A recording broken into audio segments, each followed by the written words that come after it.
Bismillahirrahmanirrahim. Quel est ce livre que vous avez entre vos mains? Il s'agit du plus grand livre et du plus important que Dieu ait fait descendre. Le meilleur livre par excellence. C'est la parole divine. C'est un livre d'une valeur inestimable, inaccessible à toute erreur d'où qu'elle vienne. C'est une révélation émanant d'un sage digne de louange. Il s'agit du Coran. Ce livre de discernement, c'est un livre dans lequel contient la vérité et qui représente un miracle pour son prophète Muhammad sallallahu alayhi wa sallam. Le premier verset qui fut révélé par l'intermédiaire de l'ange Gabriel dans la grotte de Hira est « Lis au nom de ton Seigneur qui a tout créé ». Si nous avions fait descendre ce Coran sur une montagne, on la verrait s'affaisser et se fendre par crainte du Seigneur. Sa lecture est source d'adoration. Le fait de l'écouter, de le comprendre, de méditer sur son sens et de s'y référer est également une adoration. C'est un livre béni qui a été révélé à son prophète afin que les hommes de bon sens en méditent les versets et s'y arrêtent pour réfléchir.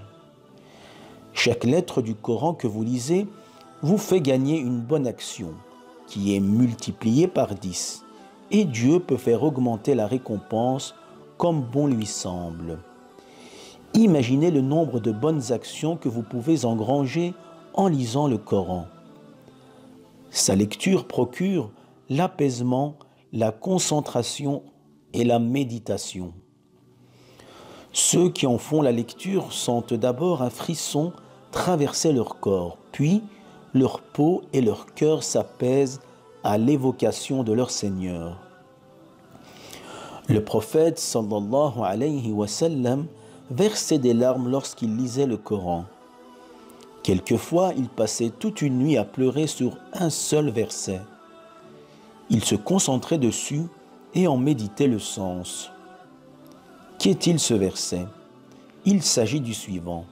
« Si tu les châties, tu en as le droit, car ce sont tes créatures.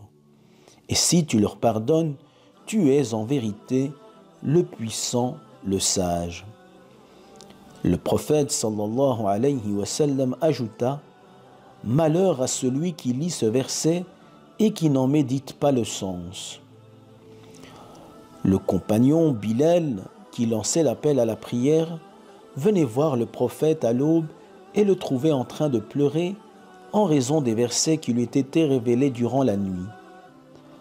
Un autre verset qui fit pleurer le prophète sallallahu alayhi wa sallam est le suivant.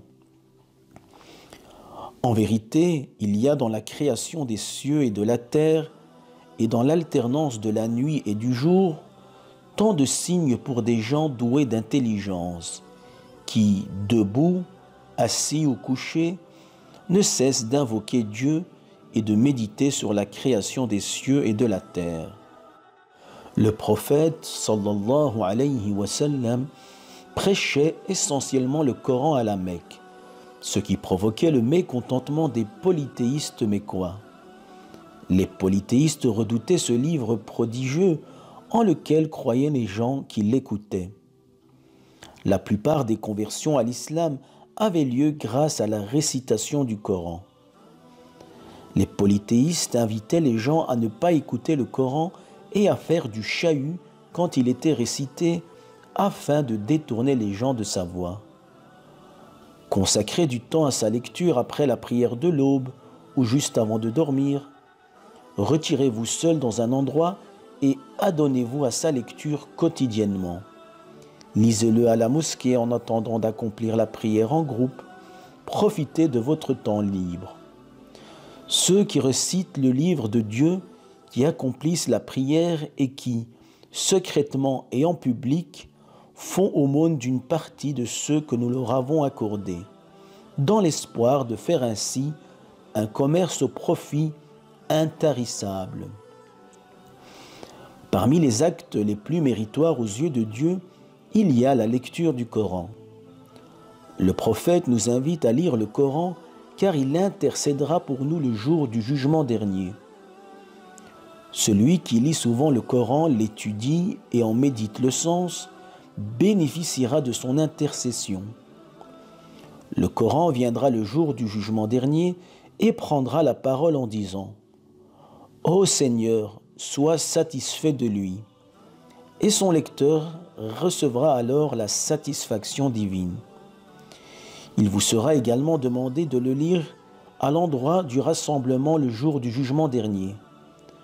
Vous lirez alors le Coran devant Dieu. Chaque verset lu vous élèvera en degré auprès de Dieu. Voyez donc les mérites et les avantages de celui qui lit le Coran. Les lecteurs du Coran sont les privilégiés de Dieu. Récitez donc avec soin le Coran afin de gagner tous ces privilèges. Apprenez à le psalmodier et méditez-en le sens. Consacrons de notre temps à la parole divine. Si nos cœurs étaient purs, nous ne pourrions nous passer de sa lecture et accorderions beaucoup plus de temps au Coran qui représente un remède pour le contenu des poitrines. Le Coran est une exhortation divine qui fait augmenter la foi.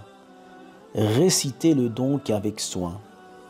Walhamdulillahi Rabbil Alamin.